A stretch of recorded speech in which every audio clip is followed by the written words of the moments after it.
trust is something you just can't buy. And I know that's a phrase that's used a lot, but I very much mean it. You can't buy it.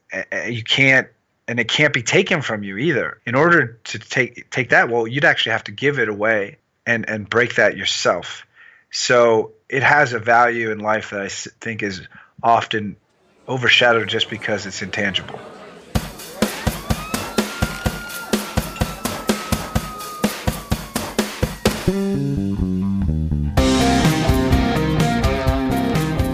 Hello, friends. Before we get started today with an amazing guest, I wanted to take a quick minute to mention that we are going to be launching a new mastermind group this winter. We've had a ton of success with the first group, so decided to open the door to give another handful of participants the opportunity to experience the truly transformational experience of surrounding yourself with like-minded individuals who are invested in your success. So who is this group for? It's for entrepreneurial individuals who either have a business or would like to eventually launch one. It's for someone who is looking to surround themselves with a motivated team of supporters and advocates. It's for anyone who would like a quality dose of positive accountability in their life. And it's for people who like to help others achieve their dreams while chasing their own. And just as importantly, if not more so, who is this group not for? It's not for idea leeches who are looking to intercept somebody else's success. It's not for energy vampires who are going to bring down the overall enthusiasm of the group. And it is definitely not for anyone who is not willing to put in the hard work required to achieve their dreams. In the last year, we've seen members of our current group launch businesses, break company sales records, land their dream jobs, launch a podcast, and reach many other milestone achievements in their individual journeys. All of this while developing deep and meaningful relationships with the other members of the group. We've shared laughs, tears, moments of complete amazement. So if this is something you are looking to add into your life, please shoot me an email at brad@millennialmm.com with the subject line Mastermind Group, and we'll get you some additional information. All right, guys, enjoy the show.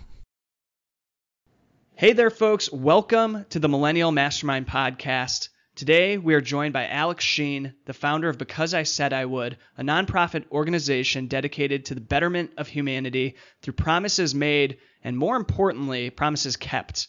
Alex and his team created what they call promise cards to inspire others to keep their promises. Today, nearly 10 million of these cards have been distributed by request only across 153 countries. Alex has been featured on CNN, World News with Diane Sawyer, Megyn Kelly Today, The Steve Harvey Show, has given 4 TEDx talks, and spoken to nearly 500,000 audience members at different speaking engagements. It is no exaggeration to say that he has literally sparked a worldwide movement. So Alex Sheen, welcome to the show, my friend. Hey, how's it going? Thank you so much for having me. Excellent. And I'm very excited to dive into your story and what you guys are up to over there at Because I Said I Would. I first heard about you through, I think, either a podcast or one of your TEDx talks, and then realized that you were local here in Cleveland. So the stars aligned. I figured we had to do an episode and get something recorded, because what you guys are doing is such a cool story, but also an important movement that I just thought it was something that the audience needed to hear.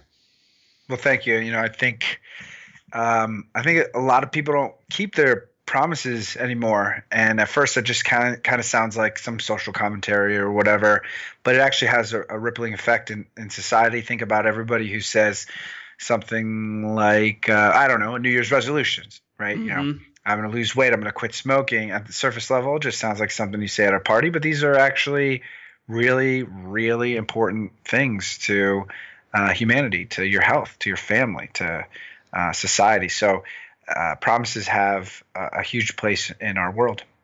Yeah, so before we dive into exactly why you started the organization and what you all do over there, I'd love to dive into that a little bit. Do you think that in today's day and age that promises carry less weight than, say, the days of our grandparents and the days of chivalry and all of these different things?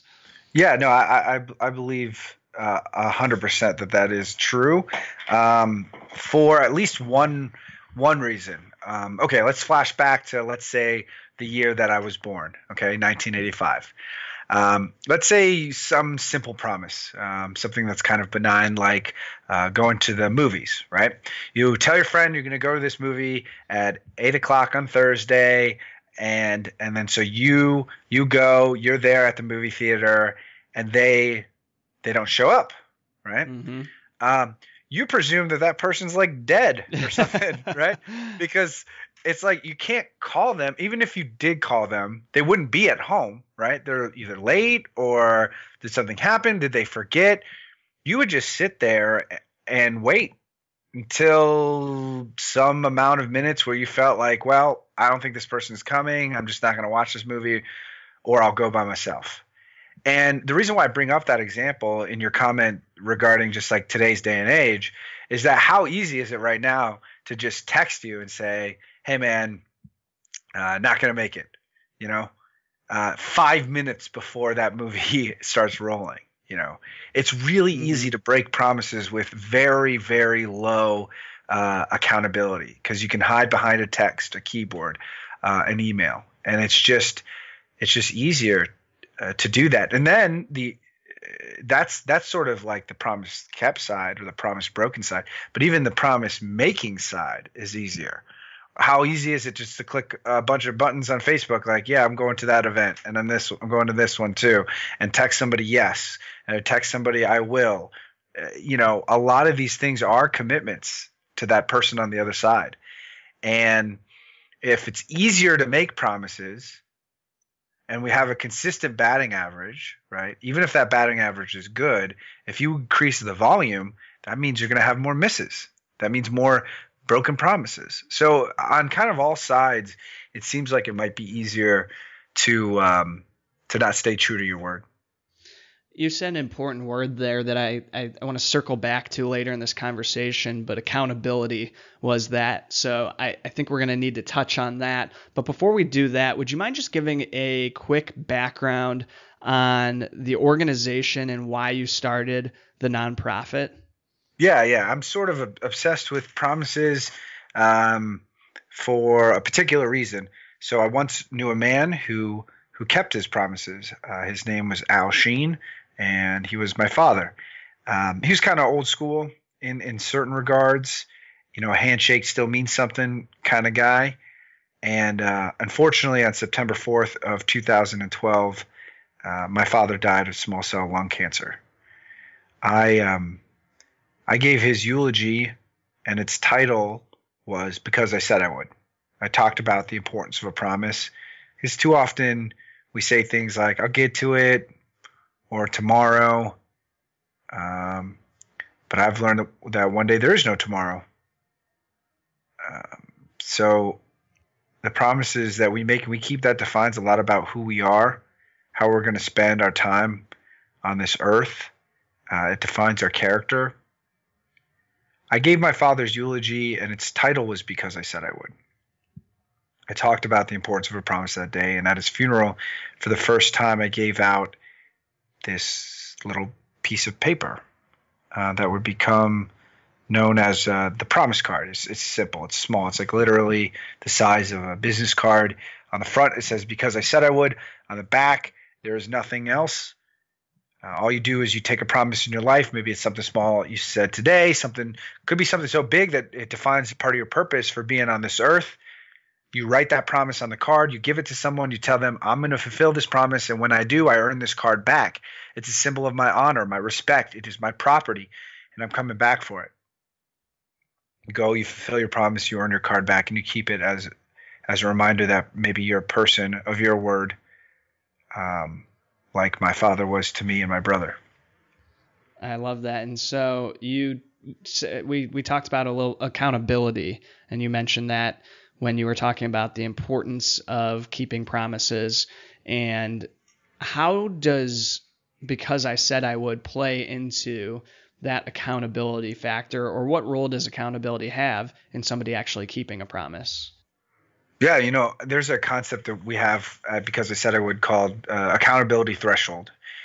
And it's simple, a simple thought. Okay, imagine you're walking around your life, and above people's heads is like a glowing little number. Okay, this is the numbers between 1 and 100, and basically what that number is saying is telling you how much this person can hear the truth about what they have done or failed to do without becoming annoyed, upset, disappointed, angry, to the point where they want to disrupt a relationship. So we all have this in our lives. We have somebody who with a high number who can just take it on the chin, who can say, listen, I made a mistake.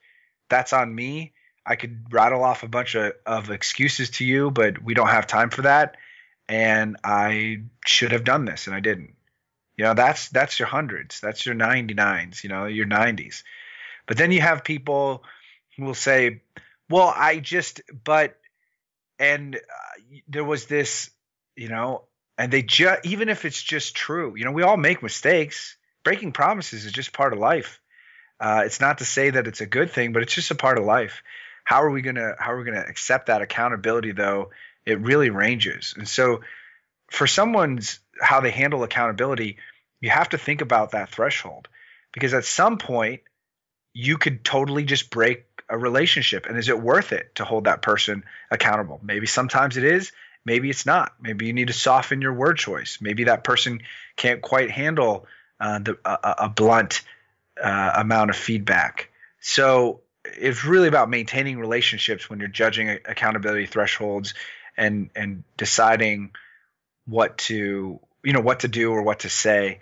And for our role in that accountability piece, of course, giving somebody a handwritten note that says, hey, I'm going to do this is it's a lot more accountable than just speaking the words. It gives it a moment to remember. It creates an artifact that represents that promise that you can come back to and discuss or debate or challenge the person with in a positive or negative way. It gives the opportunity to come back to the moment by bringing it into the world. So that's just one small part that we have played in people's commitments.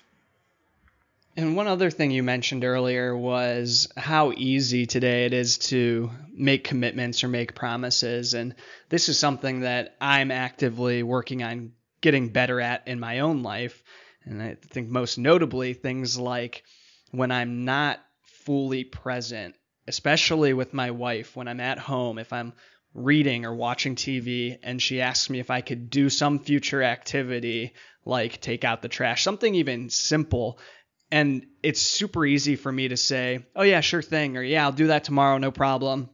And then just totally forget. And so what role have you seen in us making promises and being more present to be able to and intentional about those promises that we're making? What role does that have in us actually following through? Yeah, the fallibility of human memory is a huge part of the pie chart when it comes to broken promises. Now, obviously, we could talk about at length people's malintent, right? People saying things that they have no intention of doing in the first place. There's all kinds of reasons why people break promises, but you just touched on a great example of one.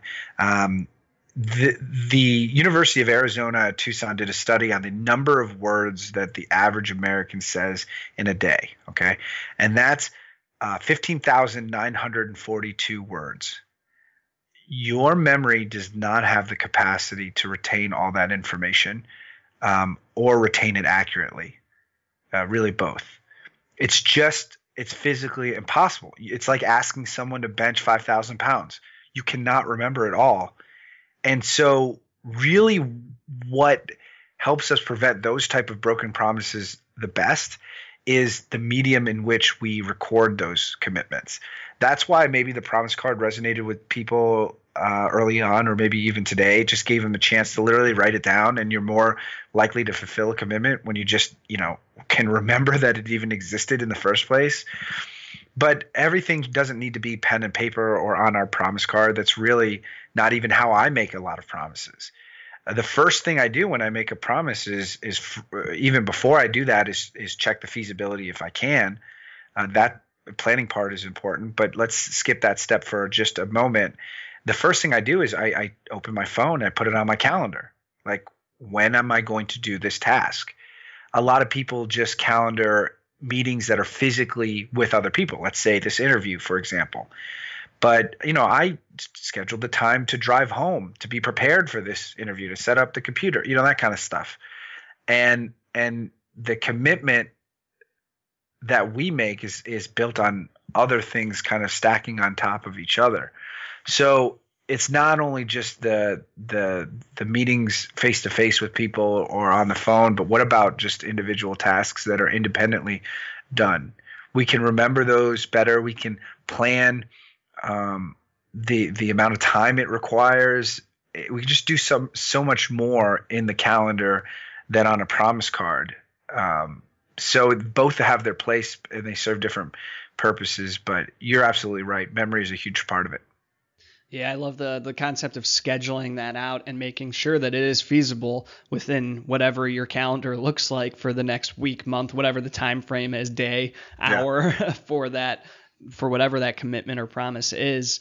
And I'm sure that has a huge impact on relationships as well, not just with your partner, but also with your friends, with coworkers. Being somebody who follows through on the things that you say you're going to do consistently versus somebody who's always, making these empty promises or committing to something and then not following through with it. People will quickly catch on to those tendencies, and maybe they don't notice as much if you're the person who follows through, but they'll sure as hell notice if you're the person who's consistently not following through on the things that you do. Yeah, in this world where everyone wants to be special, right, and unique, and certainly that has a place sometimes. Keeping promises makes you awfully unique, even though it sounds simple. A lot of people even see the phrase because I said I would on a shirt or whatever, the promise card, and they'll say, "Oh, I like it because it's simple. You just do what you say you're going to do. It's simple." Well, if it was so simple, then everybody would do it. And a lot of people don't. A lot of people struggle with keeping promises, which in some ways is understandable. It's a challenging thing to do, but it also does make you unique. It does separate you, and trust is something you just can't buy. And I know that's a phrase that's used a lot, but I very much mean it. You can't buy it. You can't, and it can't be taken from you either. I mean, you can take my shirt. You could steal. You could steal my wallet. You could kill my dog. You cannot take my honor and my trust, the respect that somebody has for you. In order to take that, well, you'd actually have to give it away, and break that yourself. So it has a value in life that I think is often overshadowed just because it's intangible. Yeah, and I think once you really put the thought behind it, and just like you just laid out, place that type of value on your word, just as you would with anybody else's, but really make that part of your identity as somebody who keeps promises, then it becomes a much more plausible thing to do rather than those empty, "Oh yeah, I'll do that in a little bit," or "Yeah, don't worry, I'll get to that this week," when in reality that's just getting brushed into the clutter of your mind that may or may not resurface on Thursday when you said that you would do that task. Yeah, I think you used an important word there, which is identity. Like, literally, do you define yourself as someone who keeps their promises? Like, that's a question we should all ask ourselves, because if you do, it actually, in some weird looping way, makes promises easier to keep. And by that, I'll just give a quick explanation. When let's say you want to make a promise to volunteer or something, right? You're doing something good, et cetera, et cetera, et cetera. It's got a good reason, a good why to it, okay? But the truth is, even things with good reasons, like I'm going to take care of my kids and blah, blah, blah, blah, blah, there's things that get in the way. Like, I don't want to go to the Little League game. It's a Saturday and it's raining. I don't want to go volunteer at the community garden, right? The first why, the first reason can break down because we're human beings who like to find excuses. I'm the same way. Everybody is. But that's where that second why comes in. That second reason, which is the word you used, identity. I literally will just keep promises just because I said I would. It acts as this sort of reinforcing piece that says when that first why breaks down, it's like it's a part of who I am. It's part of how I'm going to be, and I've already committed to that. So even if I don't want to wake up on Saturday, well, too bad. There's another reason behind this because I don't like broken promises. I don't like to disappoint people, and so if you make keeping your word part of your identity, it just has this reinforcing effect sometimes. And I'm sure that it circles back to what we were talking to earlier and makes you become more thoughtful about the things you are committing to, and ensure that that is a feasible thing to get done in the fashion that you really committed to it. Yeah, we call that sometimes the courage of no. Meaning, like, if you want to be a person who's good with their promises, it's actually not always about just making promises constantly. It's about looking someone in the eye with respect and saying, listen, I respect you too much just to make a flippant promise I'm not going to keep. And so I'm not going to be able to do what you're asking me. But I hope that's understandable because I'm just trying to honor my word. Like that's a hard thing to do, to say no to somebody these days because they're so used to hearing yes that it's just this uncomfortable moment between everybody when honesty comes into the conversation about an inability to do something. I mean, we can't say yes to everything. That should be obvious, but it's still uncomfortable in conversations. Yeah, and I think in the business realm, that is usually tagged as managing expectations, but there's no reason that you can't do that throughout your whole life. And I could speak from experience saying that when you let somebody know ahead of time, you manage that expectation, say, you know what, it's not feasible that I get this done the way that you want it to be done right now, but I will do it. It just may take X amount of time longer than you're hoping to see it. They'll appreciate that more. Sure, people want things done their way, but they're going to appreciate that much more than you coming back at the time that you said you would be completing that thing or having that project done or whatever it may be, and then telling them, you know what, it's going to take longer than anticipated. Absolutely. That interest, as soon as you say that promise, the interest is compounding. The disappointment will compound.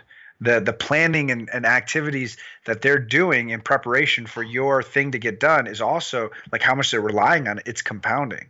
And so I'll even say to people sometimes, like, you break the promise as soon as you can, as weird as that sounds. Like maybe in this interview even you'll say, hey, Alex, can you send this thing to me? Or would you do a follow-up? And I might knee jerk just as like human nature and say yes, right? And I'd be like, wait, let me think about that. Actually, on Thursday, I'm not able to because yada, yada, yada.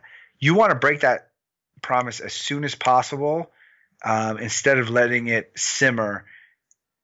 So long as you can't keep the promise. The best thing is obviously to do what you just said you're going to do, but this isn't a perfect world. So I don't want to justify broken promises. I just want to live in reality. I think that's important. And so clearly this message resonates with people. You've given out almost 10 million of these promise cards that people have opted for. What do you think it is about this concept of keeping your promises, of keeping your commitments, that really strikes a chord with people at a deep level? Well, people have written a range of things on promise cards, from I don't know, even a little girl writing, I'll sleep in my own room tonight because that's like her badge of honor, all the way to, I will not kill myself. The promises that we make have a huge impact on our existence and other people's lives. I mean, there are so many different commitments that have consequences, both good and bad. I feel that that's at the core of it, but in a way, I don't think that's actually enough to explain why so many people are interested in this little 1 cent piece of paper. I actually think it's something beyond the accidental cleverness of the name or something. I think it's actually biological why people are so interested in promises.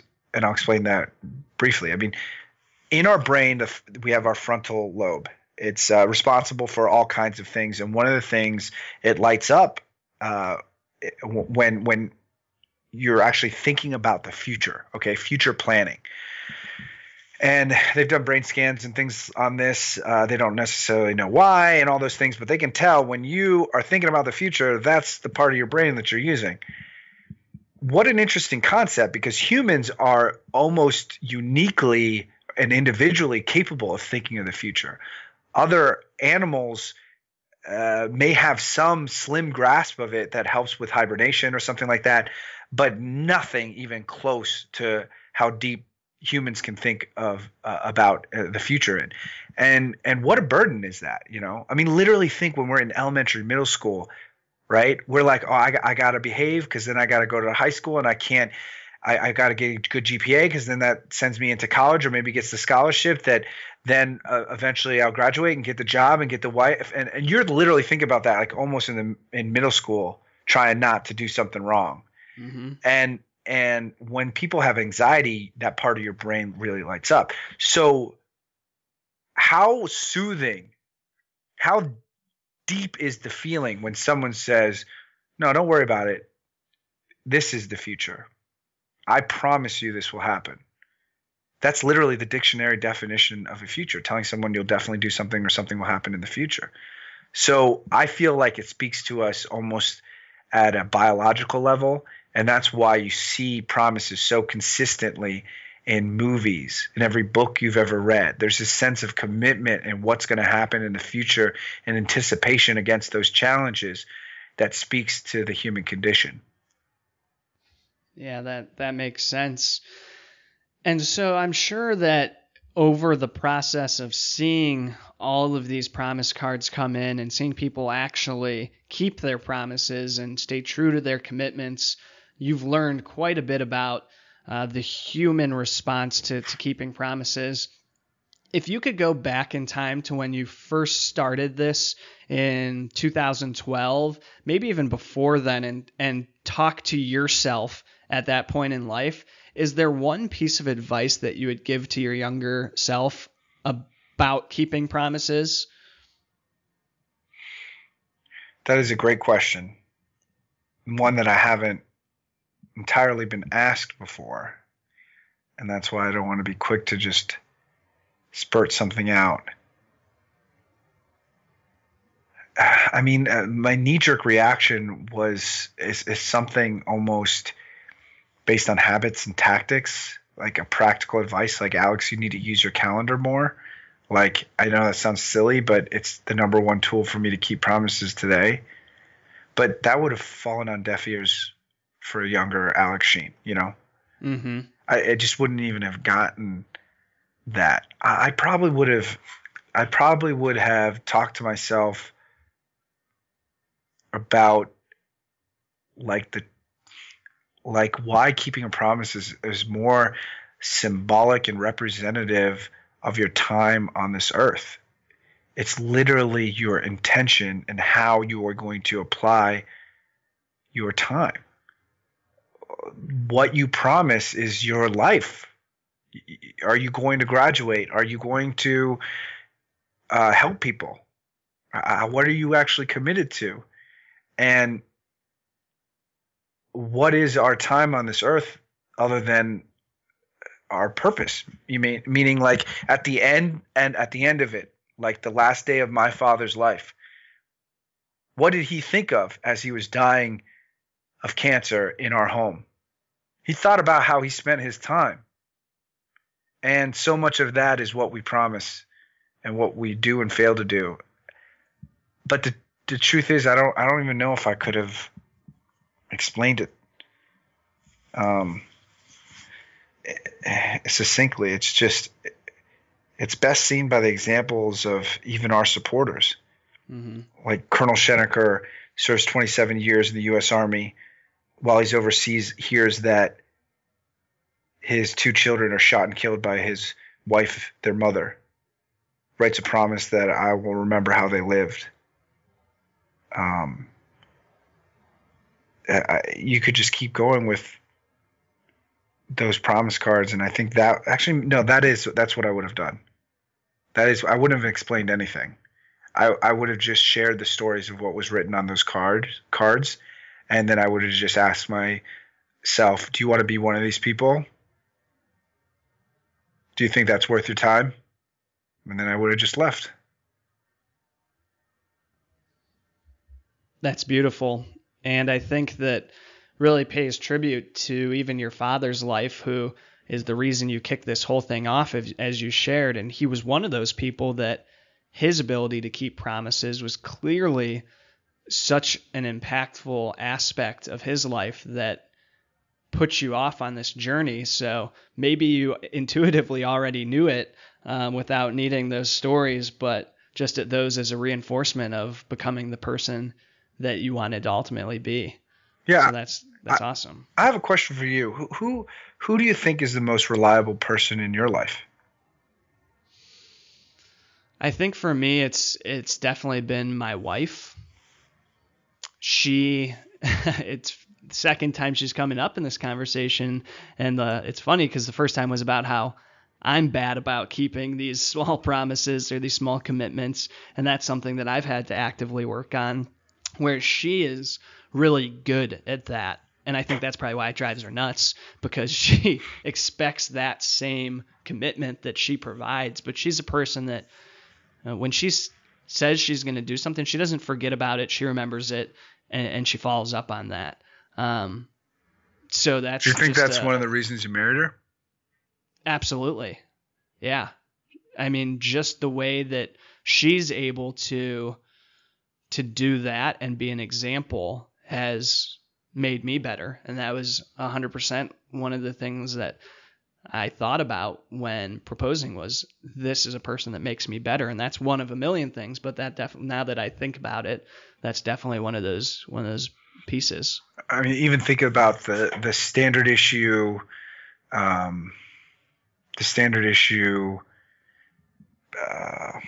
vows that people make till death do us part, right? Like in sickness and in health. I mean, one of the biggest promises you can make in this life is to marry somebody else. And so much of what it's going to take to keep that promise is actually maybe not to keep the promise. Sometimes the bigger promises are easier to keep, right? Like when the stakes are high, it pushes us. But I think the bigger challenge is keeping all the small promises that actually maintain and sustain that relationship. Because you can only deal with broken promises for so long before you want out, you know? Mm-hmm.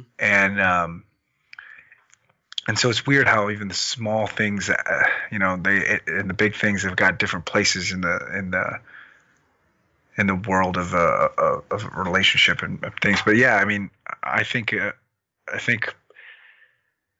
one of the best ways to determine our character is to look to those who are most reliable in our life, the people that we look up to, and say, what makes that person? And it might be something that crosses our mind once in a while, but like literally it's worth your time to write it down, not your time, anybody's time, to write it down and just say, like, what do I want my character to be? And what am I striving for? I mean, how many people actually sit down and write down like a code of honor or core values and then memorize those things word for word? It's almost cultish to say that out loud because nobody does it. But that's really important that's a really important thing to do if we're going to determine who we are and how we're going to spend our time on this world and who we want to be like. So I think that's it's important part to reflect on what others are bringing to us. Absolutely. And I think that the process you outlined of finding somebody who you admire in a given area is a great way to do that too. And you can look at and you can pull those pieces in from multiple people. You may have somebody who you really respect how they lead their family, or how they love their spouse, or how they run their business. It doesn't have to be the same person, but if you can really reflect on and, like you said, write down those key aspects that they apply to those different areas and pull that in, you could really come up with a cool I like the word you use, code of honor, Mm-hmm. and make a really powerful and unique aspiration for your own life. Yeah, I think a code of honor or core values, whatever you want to call it, is not only just philosophically an interesting thought, it's actually quite practical. Because if you don't have a code of honor or some sort of set of core values, it doesn't mean that you can't make good decisions. So I don't want to exaggerate too much, but it's almost like operating a courtroom without any law books, right? Like the judge says all these decisions are coming to the judge and they say, oh, 5-day sentence for you, 5-year sentence for you, right? Each moment, each day is just almost at the will of our ebbs and flow of our emotions. It's not actually, our decisions aren't being necessarily sent through a filter. And that's what core values are. That's what a code of honor is. It says, okay, in this moment, honesty is important to me. Send it through that filter. And it just makes your decision process easier. And it makes the level of regret you have with your decisions, even if things don't work out perfectly, you can say, well, I tried to do the right thing. I literally sent it through my code of honor. It's said to be honest. This person didn't take that honesty very well, and that's not great, but at least I tried to do the right thing. Versus in a different universe where you don't have a code of honor, you basically just say whatever you think in that moment is good. And that could be fueled by anger, emotion. You could be tired or hungry. Like it's better to send it through the filter and to act in a consistently and predetermined sort of set of values than to go with just the moment. I totally agree with that. And sometimes it's not even going to be this clear cut, this is the honest thing to say here versus the dishonest. Sometimes you're trying to pick between two things that seem right. But if you have that code of honor, that those core principles that you adhere to, maybe, for example, you place your number one priorities are in this order: God, family, work. And you have a decision where you can make a really good work decision and it will really drive things forward for you and for your business. But you look at that and it's going to have a noticeably negative impact on your family, whether it be time or some other thing. You now have a filter to run that through to say, this seems like from most angles a good decision, but there is this impact on what I have decided, because I've put significant thought in this beforehand, is a higher priority, which is my family. Now I have a lens to look at that where I can understand that I need to make this other decision instead. Yep, absolutely. And you read any book about productivity, they will almost comically repeat this thought of prioritization and how important it is to living a productive life. And I say almost comically, not because it's not valuable, because it is valuable. I think prioritization in this way is incredibly important. It's just so consistent throughout all these books that it has to be something that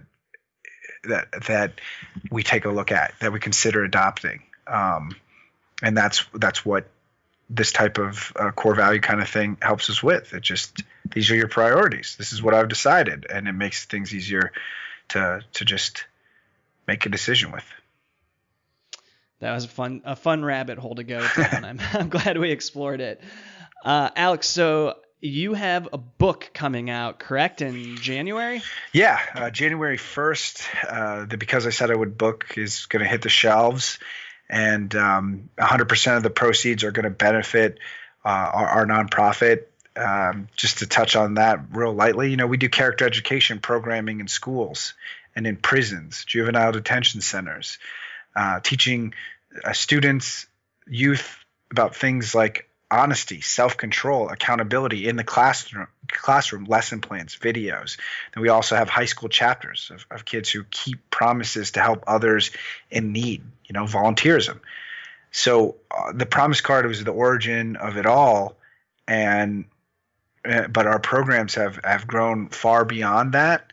But really what the book is about goes back to the beginning, which is, what did people write on this card? Why did they write it? And what happened? This is a collection of short stories that, teaches life lessons from everyday people. It's a way to connect with a lot of the thoughts that we've even discussed today. Very cool. And where can people find out more about that and more about the organization if they want to get some promise cards sent their way? Yeah. Can people find out more? Yeah, for promise cards, just go to becauseisaidawould.com/request cards, or if you're interested in picking up the book, it's becauseisaidawould.com/the book. It's also going to be available on Amazon, and really just appreciate people's interest in the thought of trying to make the world a better place by promises made and kept. Fantastic. We will have all of those things linked up in the show notes. Everybody can find that either on the podcasting app that they're listening to the show on, or at millennialmm.com/podcast.